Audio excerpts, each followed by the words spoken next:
The following is a listener-supported ministry from the Grace Evangelical Society. What does it mean to believe in Jesus? What does it mean to believe anything? Can you decide what you believe and what you do not believe? Thank you, friend, for joining us today. This is Grace in Focus from the Grace Evangelical Society.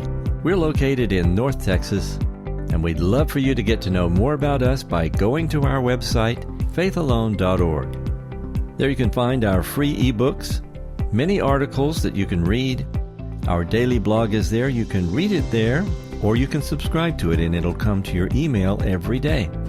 Find all these things and more at faithalone.org. Now, with today's question and answer discussion, here are Ken Yates and Kathryn Wright. We are looking at some of the questions that some of our listeners have sent in, and we really do appreciate them. And we have one from Ben, and he's talking about the phrase, to believe in Jesus. Mm-hmm. And he asks, what does it mean exactly to believe in Jesus? What does that belief consist of? I'll just start off, then I'll turn it over to you. One of the things, Ben, and as we discuss this topic, a lot of times when you hear people talk about believe, they have a very weird definition of what the word believe means. Not believing in Jesus, but just simply believe. And many theologians have written books on this, that to believe in the New Testament is different than when we believe in something else. When we believe in something else, we're simply convinced that it is true. Mm-hmm. I believe something because for whatever reason, I'm convinced it's true. Now, I may be wrong. Like there's people who are convinced that Elvis is still alive. They're convinced of it, right? But it's not true.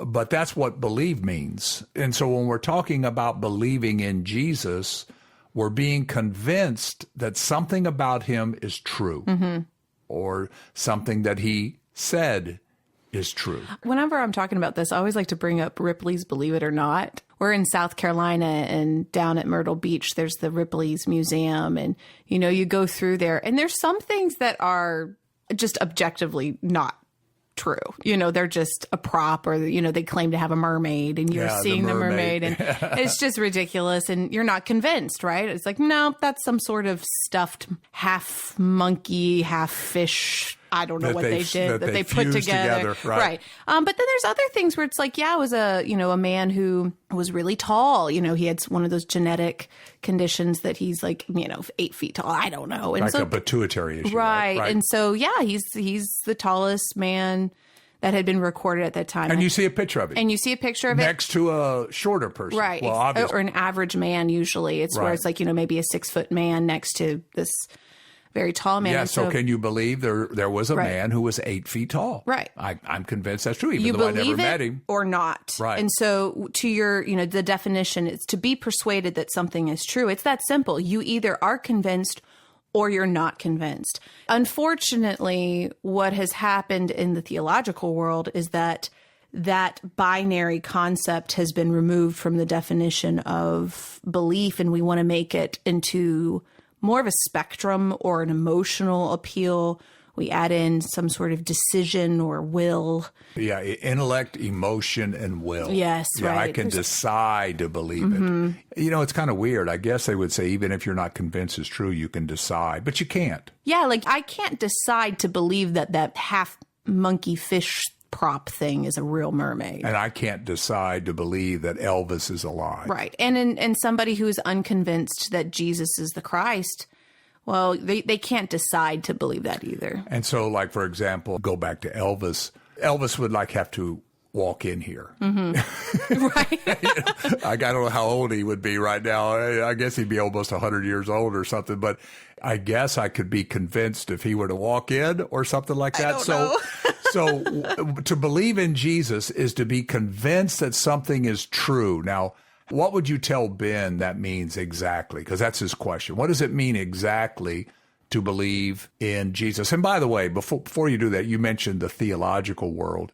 It's so stupid what people have done. I know. They say, well, it's different when you believe in Jesus, because when you believe in Jesus, it's not like Elvis or that mermaid or something. When you read that word in the Bible. It doesn't Right. mean what we all know it to mean Right. in any other context. Right. And But- that's why you hear people say, did I really believe? Or did you genuinely believe? See, Right. we don't talk that way about everything else. You know, if I say I don't believe Elvis is alive, no one would ever say, but do you genuinely believe that? Like Yeah. that would be weird. That would but be we weird. do that when it comes to the Bible. And So well, on that too, even just going back to the simplicity of childlike faith, children are not thinking, oh, well, did I have a component of my will decision, or they just are convinced. And I think that's why they are the example, because then once we get a bunch of theological folks in here slicing it apart, it just becomes something that it was never meant to be, that it is just the simplicity of, are you convinced or not? yeah, are you convinced that something is true? So how would you answer Ben's question about what exactly does it mean to believe in Jesus then? In the saving sense, right? Because there's a lot of things about Christ that we learn about in the Gospels, but as we look at the Gospel of John, it's that he is the one that can give you eternal life as a gift. And are you persuaded that by faith you have it through him? What are some verses that you might point to in John? So the Gospel of John, according to chapter 20, 30 through 31, we're told John is written so that his readers may believe, and that by believing they may have life in his name. So are they convinced that, again, they have life? And in the case of the Gospel of John, we know that he's speaking of eternal life. It's the book of life. So for his readers, that's the goal, is that they are persuaded that Christ can give them that life. But we also see it in chapter 11 when he's speaking to Martha. And what another great example. He says, I am the resurrection and the life. He who believes in me, though he may die, he shall live. Notice believe in me, Right. believing Jesus, because that's Ben's Right. question. What does it mean to believe in Jesus? Though he may die, he shall live, meaning if you die physically, you shall resurrect, because he just said, I'm the resurrection. And he who lives and believes in me shall never die. And then the question there that he poses to Martha, I think really is significant too, because he turns to her and he says, do you believe that? Are you convinced that's true? Right. Are you believing this content? And what is it that, well, I'm the resurrection and the life. He who believes in me shall never die. But we also see it in the woman at the well. We see it in John chapter 5, verse 24, John chapter 6, verses 40 and 47. He who believes has everlasting life as a present possession. Obviously, John chapter 3, John 3:16. Notice there again in John 3:16, whoever believes in him. And there it is. Ben's question, what does it mean to believe in Jesus? Well, him there is Jesus, has eternal life and will not perish. Right. And it's really that simple. At the moment of faith, we're convinced that what Jesus said is true. Did you know that the Grace Evangelical Society offers an MDiv degree through our online seminary? And tuition is free to those who maintain a 3.0 grade average. It is a 3-year degree program, and you could submit your application now to gain acceptance. Then stay apprised of our registration periods for upcoming semester terms. Program and application details can be found at gesseminary.org. Have a look at our MDiv degree. Become an approved workman. Find out how. gesseminary.org. And it's really that simple. At the moment of faith, we're convinced that what Jesus said is true. We could say, I believe in him. I believe in what he said. I believe in his word. And it really is an amazing statement that anyone who believes in him for it as the Christ, the one who gives it, has everlasting life. Now, related to this, I recently had a conversation with a gentleman. His name's Frank. So this was another question. This was another question. But not emailed in like Ben's. It was a phone call I had. And he was asking about Ephesians chapter 2, when it talks about, for it is by grace you've been saved through faith. He understood the Calvinist perspective on that. So, Calvinism will teach that faith itself is the gift. Right. That the unbeliever is incapable of faith. He's incapable of being convinced that it is true That's right. that Jesus gives eternal life because he's spiritually dead, according to Calvinists. According to Calvinism. And that was his question, that, he was facing some Calvinist preachers. And so that idea that, well, as an unbeliever, you're spiritually dead, even going back into Ephesians 2:1 and 2, you're dead in your trespasses and sins. You are incapable of faith.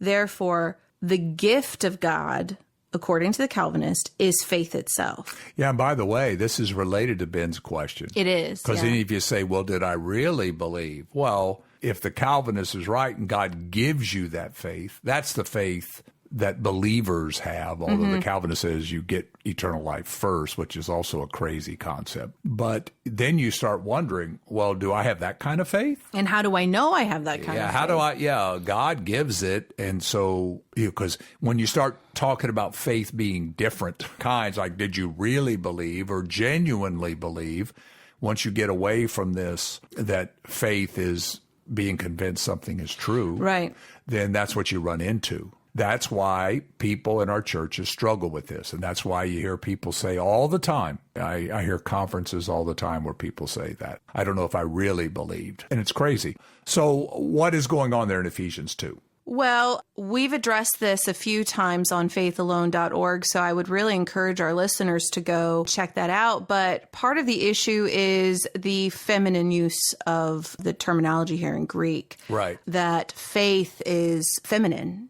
and gift is neuter. And that, not of yourself. So the word that and gift are neuter, and faith is feminine. Right. And so if the faith were the gift, it would have to be neuter in the Greek. Or the word that there would have to be feminine. Exactly. And that's where the Calvinists they see, and that is the gift as being faith, but it's not.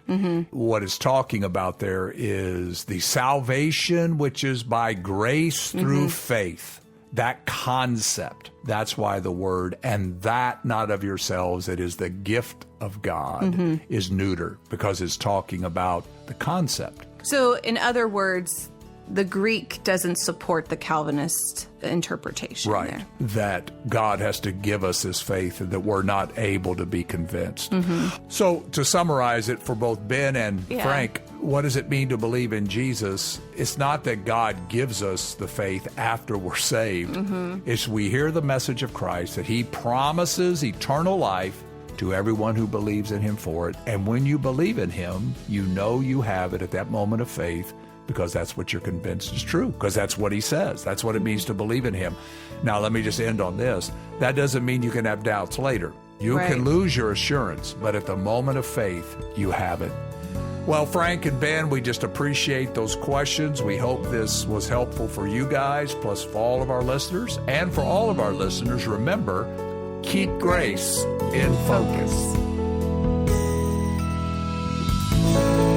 We invite you to check out our Monday, Wednesday, and Friday 5-minute YouTube videos at YouTube Grace Evangelical Society. You will love the content and learn a lot. Maybe you've got a question or comment or feedback. If so, please send us a message. Here's our email address. It's radio@faithalone.org. That's radio@faithalone.org. Please make sure your question is as succinct and clear as possible. That would be a great big help. On our next episode, is faith a choice or not a choice? Please join us, and until then, let's keep grace in focus.